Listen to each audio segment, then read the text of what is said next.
Hello everyone, welcome to sweet memories. Upcoming రివ్యూలోకి వెళ్ళిపోదాం. Jagadhatri Kedar JD కేడీగా మారి కేస్ సాల్వ్ చేసే ప్రాసెస్లో ఒక పెద్ద నిజాన్ని తెలుసుకుంటారు. 3 చావులకి ఒక ఆశ్రమానికి సంబంధం ఉంది అని తెలుసుకుంటారు. ఆ ఆశ్రమానికి వెళ్ళి వచ్చిన తర్వాతే వాళ్ళు పూజలు చేయడం, పూజల వల్లే ఏదో వాళ్ళకి జరగడం, చనిపోవడం లాంటివి జరుగుతున్నాయని వాళ్ళు ఫైండ్ అవుట్ చేస్తారు. సో శ్రీ మాతా దయామతి అనే ఆశ్రమానికి బయలుదేరుతారు జేడీ అండ్ కేడీ. ఆ ఆశ్రమంలో మాతా దయామయి అయితే ఉంటుంది. సో జేడీ కేడీ ఇద్దరు లోపలికి వెళ్ళాలనుకుంటే సెక్యూరిటీ గార్డ్ వాళ్ళని టోకెన్ అడుగుతాడు. అప్పుడు జేడీ తన ఐడిని చూపిస్తుంది. సో ఈ టోకెన్ సరిపోతుందా అని అడుగుతుంది. ఒక్క నిమిషం మేడం, మా మేడంకి చెప్పొస్తాను అని ఆ మాతా దగ్గరికి వెళ్తాడనమాట సెక్యూరిటీ గార్డ్. మేడం, మిమ్మల్ని చూడ్డానికి పోలీసులు వచ్చారు అనేసరికి జేడీ కేడీని చూసి ఆ మాతాజీ ఒక్కసారిగా షాక్లో ఉండిపోతుంది. ఏంటి వీళ్ళొచ్చారు? రేయ్, నువ్వేం చేస్తావో తెలీదు, ఎక్కడ ఏం చెప్తావో నాకు తెలీదు, వాళ్ళ కంట మాత్రం నేను పడకూడదు, వాళ్ళు లోపలికి రాకూడదు అని చెప్పి ఇంకా రూమ్ క్లోజ్ చేసేసుకొని అలా కూర్చొని ఉంటుంది ఆ మాతాజీ గెటప్ వేసుకున్న ఆవిడైతే. సో జేడీకేడి వస్తారు. జేడీకేడి దగ్గరికి సెక్యూరిటీ గార్డ్ వస్తాడు. వచ్చి మా మేడంకి ఒక ముఖ్యమైన యాత్ర ఉండడం వల్ల తను మానసర సరోవరానికి బయలుదేరుతుంది. ఇప్పుడు తను మౌనంగా ఉంది, తను ఎవరితో మాట్లాడదు అని చెప్తారు. అవునా, మౌనవ్రతం చేస్తుందా? అయితే మేము ఆ మౌనవ్రతాన్ని భంగం కలిగించకుండానే క్వశ్చన్స్ అడుగుతాం, పక్కకు తప్పుకో అని అంటారు. ఏయ్, ఒక్కసారి చెప్తే అర్థం కావట్లేదా? మీరెంత పోలీసులైనా మా దగ్గర దేనికి పనికిరారు, మేమంతా స్ట్రాంగ్గా ఉంటామని చెప్పి ఒక 10 మంది బౌన్సర్లు అయితే ఉంటారు. ఒక్కసారిగా జేడీకేడి ఇద్దరు ఒకరి ఫేస్ ఒకరు చూసుకొని ఇంకా బౌన్సర్లందరినీ రప్ప రప్పలాడిచ్చి కొట్టి కొట్టి పడేస్తారు. ఇప్పుడు మీ స్ట్రెంగ్త్ ఎంతో అర్థమైనట్టుంది, కేడి పద వెళ్దాం అని లోపలికి వెళ్తారు జేడీకేడి. లోపలికి వెళ్ళి చూడగానే ఆవిడేమో భయంతో అలా దాక్కుని ఉంటుంది. ఇంక వెంటనే డోర్ బద్దలు కొడతాడు కేడి. సో రూమ్లోకి ఎంటర్ అవుతారు. ఎంటర్ అయ్యి వెళ్ళేసరికి ఆ మాతాశ్రీ దయామయి కనబడుతుంది. ఏయ్, నువ్వు నువ్వు అని అంటుంది. ఇంక వెంటనే ఆవిడ సైలెంట్గా మేడం, మీరు అనుకున్నది నేను కాదు అని అంటుంది. ఏంటి, నువ్వు అనుకున్నది నేను కాదా? నువ్వు నాకు నిజంగా తెలియనప్పుడు నన్ను చూసి ఎందుకు భయపడుతున్నావు? ఏయ్ దండుపాలెం, ఇట్రా అని అంటారు. మేడం మేడం అని అనేసరికి ఇటు రా అని చేయి పట్టుకొని గట్టిగా కూర్చోబెడుతుంది జేడీ. ఒక్కసారిగా ఇంకా ఆవిడైతే కూర్చుంటుంది. ఏంటేంటి, నీ పేరు మాతాశ్రీ దయామయ్య, నువ్వు ఆ ఊరి బ్యాచ్ అని నాకు బాగా తెలుసు, అలాంటిది ఇక్కడేంటి సెటప్, మాకు తెలియకుండా ఎప్పటి నుండి మెయింటైన్ చేస్తున్నావు అని అడుగుతారు జేడీ. ఇంకా ఫ్లాష్ బ్యాక్లోకి వెళ్ళేటట్టయితే ఆవిడ చాలా దాచాయమ్మ. ఆవిడ చాలా పెద్ద చైన్ స్నాచరు. ఒక్కొక్కరి చైన్లు కొట్టేసుకొని వెళ్ళిపోతూ ఉండేది. ఆ కేసులో జేడీ ఖేడీకి దొరికి ఆవిడ్ని బాగా 3rd డిగ్రీ ఉపయోగించి ఎప్పటికీ తప్పు చెయ్యొద్దు అని చెప్పి వదిలేస్తారు. బట్ ఆవిడ మాత్రం ఇలాంటి ఒక ప్లాన్ వేసుకుంటుంది. నిన్ను ఒక 3 ఇయర్స్ బ్యాక్ చూసి వయసు పెద్దది కదా మారిపోతావేమో అనుకున్నాను, కానీ నువ్వు ఇంకా ఇంత పెద్ద ఆశ్రమం నడిపి ఇంతలా చేస్తున్నావు అండ్ 3 ఆడవాళ్ళు ఒకేసారి చనిపోవడానికి కారణమయ్యావు. చెప్పు, అప్పట్లో చైన్ స్నాచర్వే, మరి ఇప్పుడెందుకు ఇలా అని అడుగుతారు జేడీ. అంటే అది అని అనేలోపు నువ్వు నిజం చెప్పకపోతే మా స్టైల్ ఎలా ఉంటుందో నీకు బాగా తెలుసు. అప్పుడు నీ ఏజ్ గురించి ఆలోచించా, కానీ ఇప్పుడు అది కూడా ఆలోచించను, అయిపోతావు, చెప్పు అని అంటారు. మేడం చెప్తాను మేడం అని ఫ్లాష్ బ్యాక్లోకి అయితే వెళ్తారు. సో ఫ్లాష్ బ్యాక్కి వెళ్ళేటట్టయితే ఆవిడ ఎప్పుడైతే జేడీకేడి నుండి బయటికి వచ్చేస్తుందో టార్చర్ తట్టుకోలేక ఆవిడ దగ్గరికి ఒక వ్యక్తి వస్తారు. ఎవరో కాదు, మీనన్ భాయ్.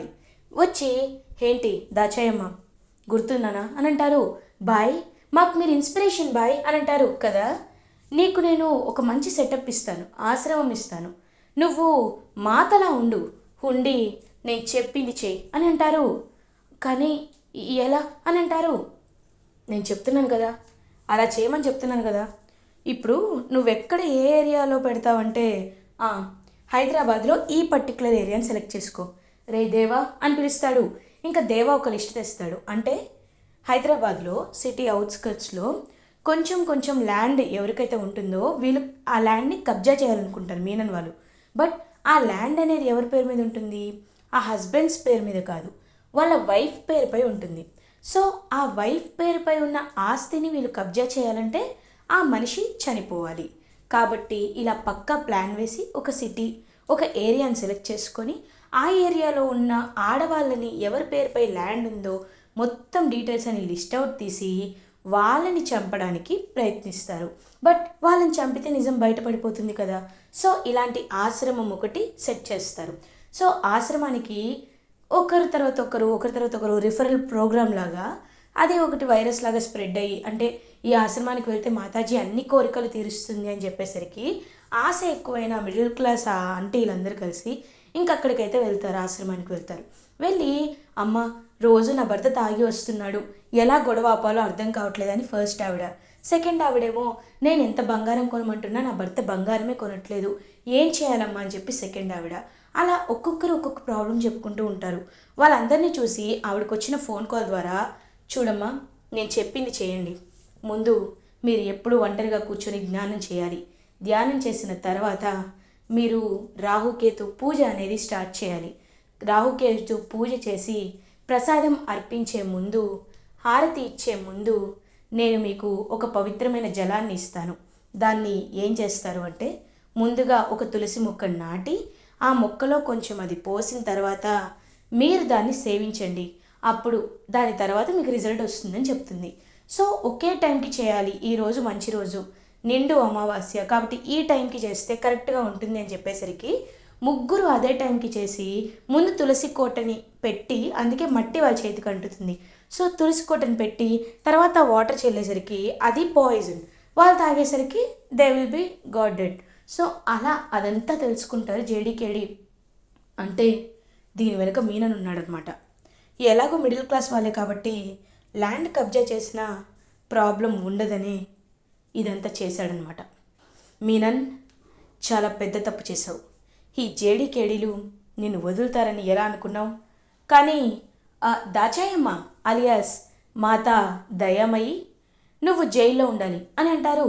ఏంటి మేడం, నేనెందుకు జైలుకు వెళ్ళాలి మేడం, నేనేం వాళ్ళని చంపలేదు. ఏయ్, నువ్వు వాళ్ళని చంపలేదు కానీ చంపడానికి ప్రోత్సహించావు.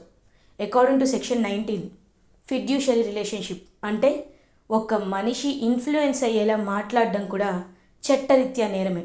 కాబట్టి నువ్వు ఖచ్చితంగా జైలుకు వెళ్ళాల్సిందే. Ramya, take her into custody అని చెప్పేసరికి ఇంకా అలా ఫిడ్యూషరీ రిలేషన్షిప్ కింద శ్రీమాత దయామయి అలియాస్ దాచాయమ్మని అరెస్ట్ చేస్తారు. అలా జేడీకేడి జగదాత్రి కేదార్గా ఇంటికి రీచ్ అవుతారు. ముందు జరిగిన కల్ప్రిట్ దయామయి అరెస్ట్ అయింది కానీ తన వెనకాల ఉన్న మీనన్ని మాత్రం అరెస్ట్ చేయలేకపోతున్నాం కేదార్. ఖచ్చితంగా వాడిని అరెస్ట్ చేయాలి అని ఫిక్స్ అయిపోతారు జగదాత్రి అండ్ కేదార్. ఇది ఇలా ఉండగా మార్నింగ్ అవుతుంది. జగదాత్రి కేదార్ వాళ్ళ ఇంటికి ఒక న్యూ క్యారెక్టర్ వస్తాడు. అతని పేరు భద్రం. ఇంకా వచ్చి చిలకమ్మ చిలకమ్మ అని పిలుస్తూ ఉంటాడు. ఒక్కసారిగా షాక్ అయిపోతారు. ఇదేంది చిలకమ్మని పిలుస్తున్నాడు, ఓ అబ్బి ఎవరు నువ్వు అని అడుగుతుంది వైజయంతి.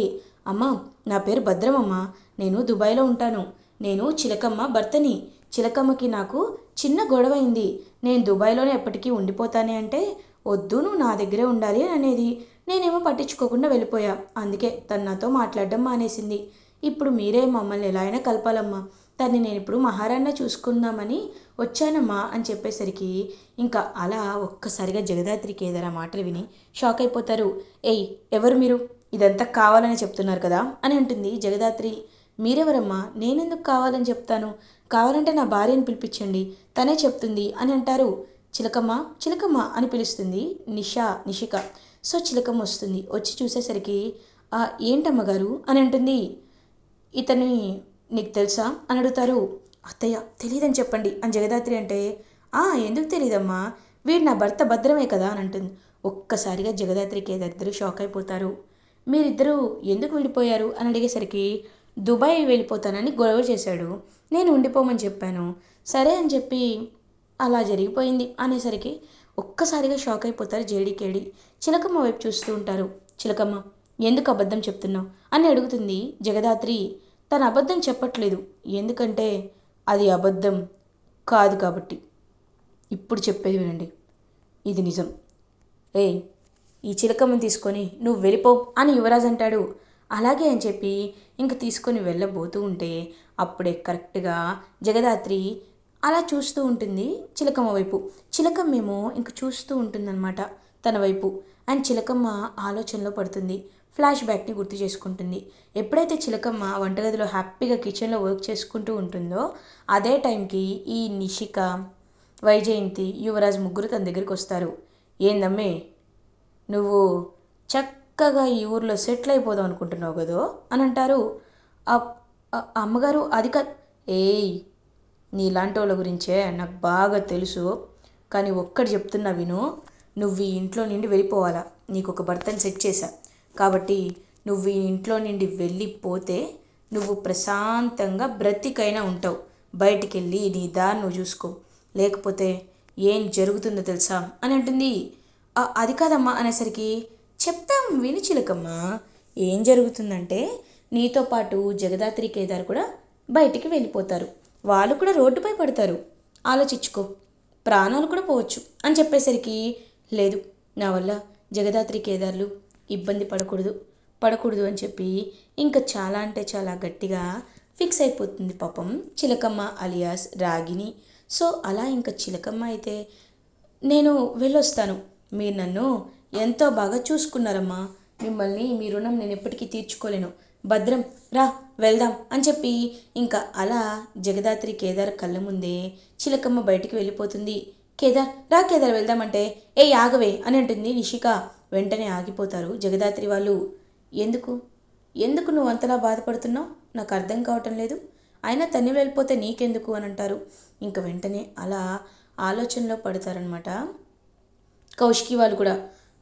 అది కాదు నిషి అది అననేలోపు కౌశికి, జగదాత్రి మీరు ఎప్పుడూ తన విషయంలో ఎందుకు ఇలా ఆలోచిస్తారు, ఏదో ఏదో ఉంది కదా, మీరు ఏదో దాచిపెడుతున్నారు, నిజం చెప్పండి అని అంటారు. వదిన, మీరు నిజం చెప్తే అర్థం చేసుకోగలరని అనుకుంటున్నాను, కానీ అంటే అని అనేలోపు ఇంకా నిజమైతే చెప్తారు. తను మా అత్తయ్య రాగిని, మీనన్ నుండి తనకి ప్రమాదం ఉంది అని తెలిసే మేము ఇలా చేశాం. సో మమ్మల్ని క్షమించండి వదిన, ముందే ఈ విషయాన్ని మీతో చెప్పలేదు. కానీ ఒక్కటి మాత్రం నిజం వదిన, తనకి ప్రమాదం ఉంది, మన ఇంట్లో ఉంటేనే తను సేఫ్గా ఉంటారు వదిన అని చెప్పేసరికి ఇంకా అలా జగదాత్రి కేదార్ అయితే చూస్తూ పాపం చెప్పేస్తారు నిజాన్ని. కౌశికి ఏమో నువ్వు ఈ విషయం డైరెక్ట్గా నాకు చెప్తే సరిపోయేది కదా దాత్రి, పాపం రాగిని పిన్ని గారు ఎక్కడి వరకు వెళ్ళిపోయారో ఏంటో, నాకు చాలా అంటే చాలా భయంగా ఉంది అని ఇంకా అలా వెంటనే బయలుదేరుతారు కౌశికి. వదిన మీరునండి, మేము వెళ్ళి వెతుకుతామని చెప్పి ఇంకా పాపం అలా చిలకమ్మ దగ్గరికి అయితే బయలుదేరుతారు. ఛీ, చూసావా చూసావా, చిలకమ్మ రాగిని అంట, రాగిని ఎంత మంచిదో నీకు తెలుసు కదా, తను వరుసకి నాకు మరదలైనా నేను ఎప్పుడు ఆ భావంతోనే చూడలేదు, తను ఒక చెల్లెల్లాగే చూశానే, చిలకమ్మను కూడా అలాగే చూశాను, నువ్వే మమ్మల్ని తప్పుగా అర్థం చేసుకున్నావు, ఛీ అని సుధాకర్ చెప్పి అక్కడి నుండి వెళ్ళిపోతారు. అయ్యో, ఇట్లా అయిపోయిందండి పరిస్థితి, తను రాగినినా, అయ్యే తప్పుగా అర్థం చేసుకున్నాలే అని చెప్పి ఇంకా అలా అక్కడి నుండి వెళ్ళిపోతుందనమాట.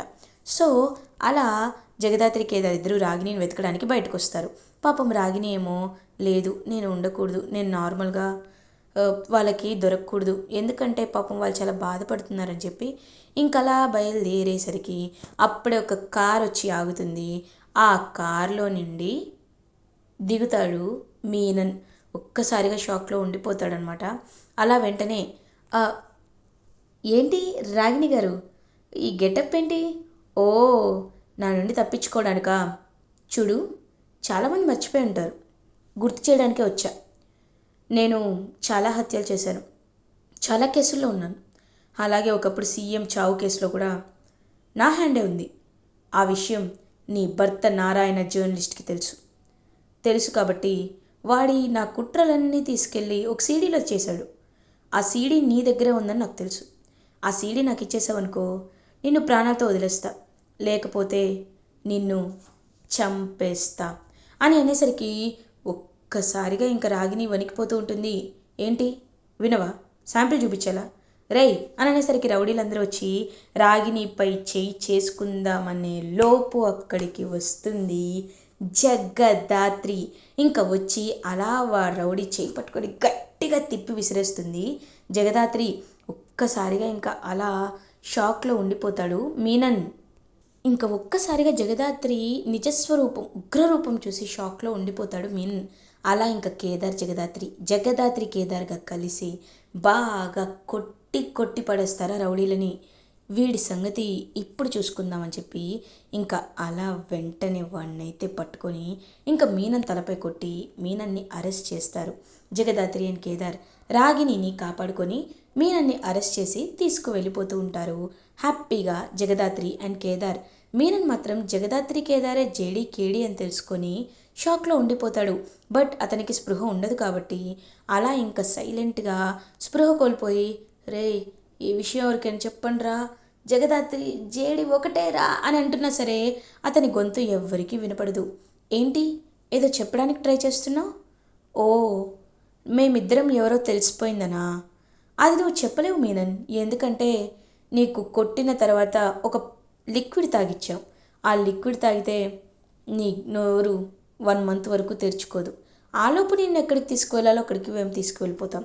కేదార్ పద వెళ్దాం అని ఇంకా హ్యాపీగా మీనన్కి తిక్క కుదిరేలా చేసి రాగిణిని సేవ్ చేసుకుంటారు JD and KD alias Jagadhatri and Kedar. ఇలా ఎపిసోడ్ ఎండ్ అవుతుంది. ఫర్దర్ ఎపిసోడ్ రివ్యూస్ ముందుగా మీకు కావాలి అనుకుంటే మా ఛానల్ని సబ్స్క్రైబ్ చేసుకోండి. Thanks for watching.